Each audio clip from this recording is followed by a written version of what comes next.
Legacy, the natural birth queen. Today we are going to be talking about engagement. This is one of my favorite topics because it's not really spoken about enough, but it's one of the key factors that allow a more smooth vaginal delivery. Engagement. Engagement is when the baby's head, I drew this by the way, guys, the baby's head has entered the pelvic inlet. And baby's head is at zero station, aligned with the ischial spine. So this is like our pelvic area. This is the pelvic area moving at the side. And this is the baby's head. And this right here is zero station. This is the goal. If you can get baby at zero station before the delivery, it's gonna be so much easier to birth your baby. So when baby's head is at zero station, baby's head is pressed against the cervix. Yes. And the way that you can tell that baby's head is at zero station is you'll feel more lightning crotch, those sharpness, those jolts around the pelvic area because baby's head is down there, all pressed against the cervix. Also, you might feel heaviness, like your baby's like really in your vagina. And you can also feel like throbbing and soreness in the vaginal area. Engagement also, just to give you guys a little context, especially for our birth workers, engagement isn't always just the head. In a breech delivery, baby can engage with their feet. And that's why, it's a whole nother topic, but with breech deliveries, we always want to focus on getting baby to rotate before baby engages. Because once baby engages, baby doesn't come back out. Once baby's fully engaged, the baby's head will stay engaged. And the same thing with the feet. And that's what will make it a little bit harder to rotate baby once baby's head is in the pelvic inlet. So let's say this is the cervix, right? It's like the passageway through the birth canal. It's holding everything together. The cervix has to open up in order for baby to come through. But before the cervix opens up and dilates to 10 centimeters, it actually thins first. So this part gets thinner. Huh, bet you didn't know that. I'm joking, I'm pretty sure some of you guys knew that. You guys are some smart cookies. Okay, so what happens is when baby's head's pressed against the cervix, it gets thinner and thinner and thinner and thinner until it's completely effaced. So anytime you hear the term 50% effaced, 80% effaced, 100% effaced, this would be 50%. It's halfway, almost gone. 80%, and then 100% is when it's completely effaced. And now the cervix is ready to actually dilate and open up. The goal, of course, for a vaginal delivery is to be around 80 to 100% effaced. And we achieve that through engagement. Get it? When baby's head is pressed against the cervix, it's rubbing against the cervix. It's also helping to release hormones like relaxin. And when baby's head is rubbing against the cervix, it's thinning and melting away, making the cervix super soft and able to open and dilate more effectively. Oh, anytime you hear the word stations, when a midwife or a practitioner is palpating, they're talking about these numbers here. So each of these numbers defines something differently. Here is zero station. So this is zero. Zero, okay? Everything above zero means baby is still above the ischial spine. -5 means baby is above the pelvic inlet. The baby's head can still move freely. It can move from side to side. Baby's not fully inside of the pelvic inlet as of yet. It's just sitting on the pelvic brim. Now, As baby enters, it goes into -4 or -3. The lower that baby gets, the better. Sometimes some women can be fully dilated, but their baby's head be right here at a -3. If your body is fully dilated, 10 centimeters, but your baby is at a -3, if you start pushing, it's gonna take longer to push because your baby has to go from 3 to 2 to 1 to 0. And oftentimes in a hospital environment, you'll notice that they will allow women to start pushing before baby's at a 0 station. And the problem with this is it can cause maternal exhaustion, it can cause the uterus to get tired as well, and you'll be having that prolonged pushing, which can also cause fatal distress for the baby. And we don't want that. We want to start pushing when you're at a 0 station, because then you only have to go from to +1 to +2. And once you get to +3, baby's crowning, right? So any of the pluses mean baby's head is emerging. 0, baby's right there. And any of the minuses, baby's still up high. And so the closer we get to 0, the shorter the mom will have to push. Now that you guys know that, I want you guys to answer a few questions in the comments. Okay, so what's the goal?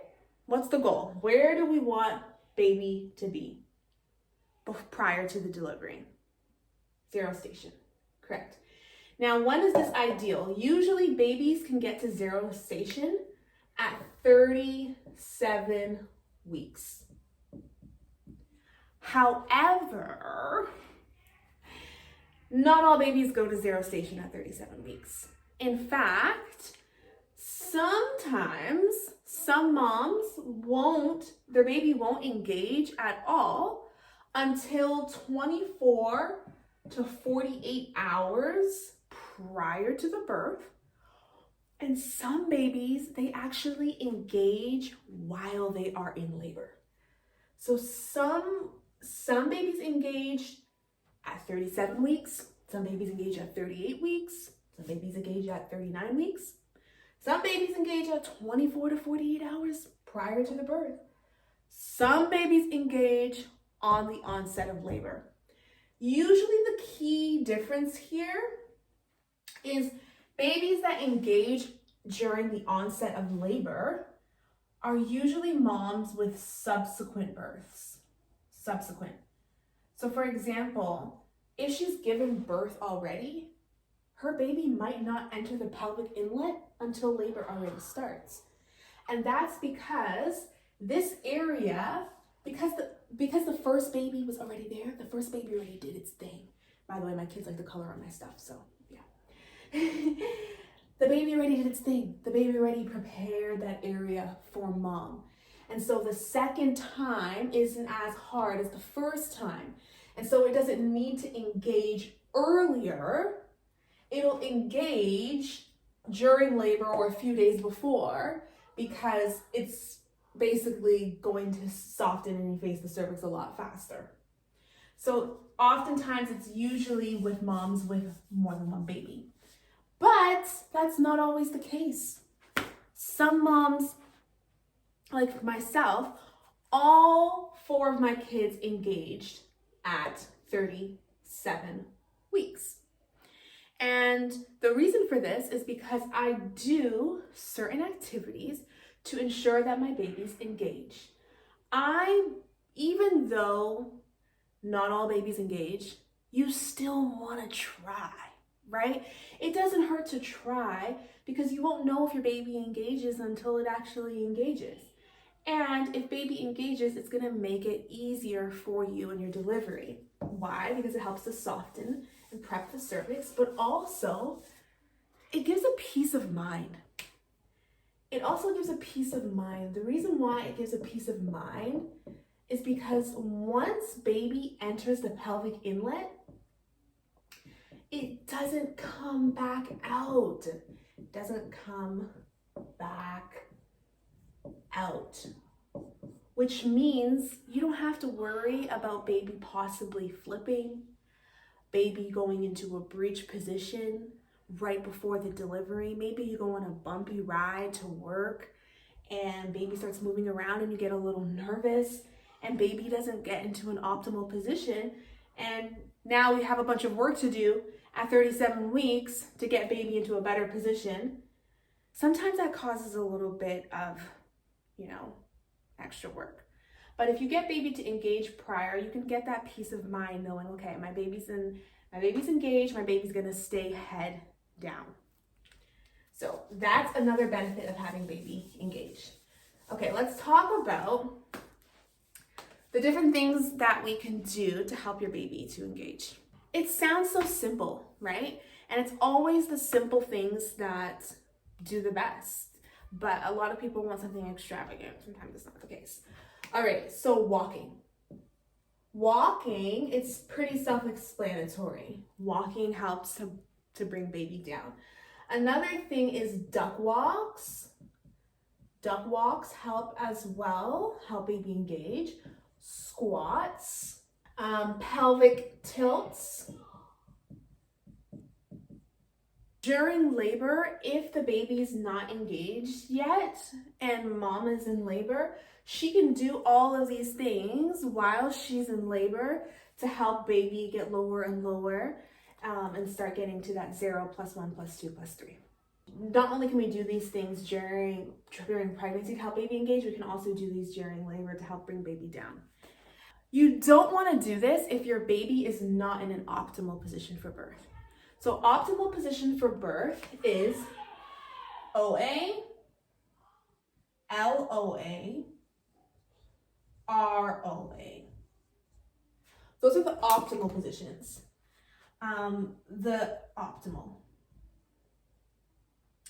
The non-optimal positions, non-optimal, doesn't mean that you can't deliver a baby in these positions. It's just not the easiest position, but it's still possible.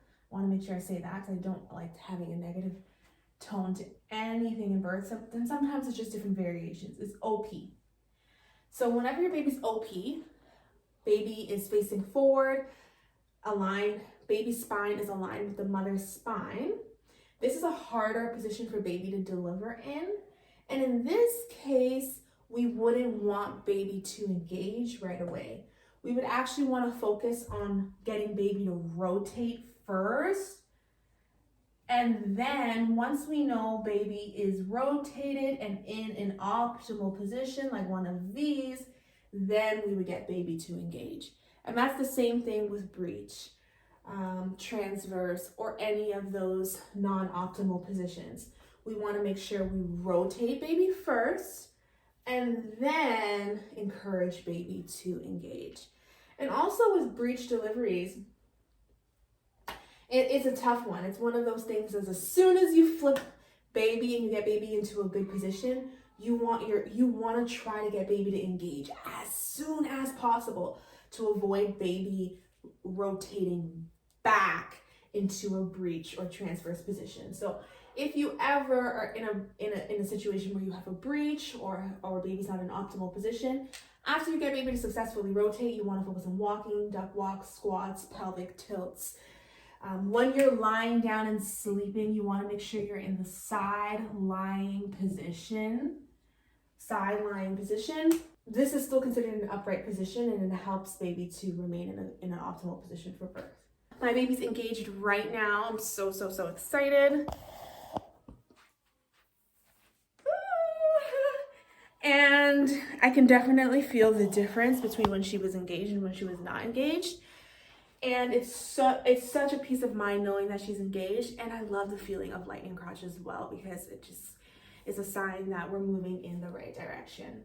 So as an overall for our pregnant mamas and especially for our birth workers, if you have a client, the goal is to have baby engaged by 37 weeks. However, not all babies engage at 37 weeks, especially if it's our second, third, fourth time during her having a baby. Babies might engage at 37 weeks or 24 to 48 hours prior to the birth or on the onset of delivery. When baby's engaged, baby's at a 0 station. That's the goal. You want to get baby to 0 station. When baby's at a -1, -2, -3, -4, -5, baby is still not fully engaged. If baby's at a -5, baby's head has not yet entered the pelvic inlet. Baby's head is just floating around freely. You can ask care providers the stations, especially when they're doing the palpations or they're checking for cervical dilation. If your client is 10 centimeters dilated, but her baby's at a -3 station, we definitely don't want her to start pushing as of yet, because then she's going to be pushing for a lot longer because she's got to go from here all the way down to here, and that can take a little bit of time. So just because she's fully dilated doesn't mean she should start pushing. She should focus on walking, duck walks, squats, so to help bring baby down. Once baby's at a 0 station, which you guys, if you're in a hospital delivery, you can check by asking. When they do the cervix, they'll say she's 10 centimeters fully effaced. Fully effaced meaning 100% effaced. The cervix is completely softened and melted away. You can say, what station is she at? And if they say, oh, she's at a 0 or she's at a +1, then that's good. She can start pushing. If they say -3, then we kind of want to wait. When we want baby to engage, we want baby to engage when baby is in an OA position. LOA, ROA. If baby's not in an optimal position for birth, then we want to wait. We want to focus on getting baby to rotate first. And then once baby's rotated and in an optimal position, OA, LOA, ROA, then we focus on helping baby to engage. So I hope you guys learned a lot from this engagement video. If you guys have any questions, leave them down below. Thank you guys for watching. And if you're new to this channel, click that red juicy button down below. It says subscribe. And I'll see you in the next video. Mwah.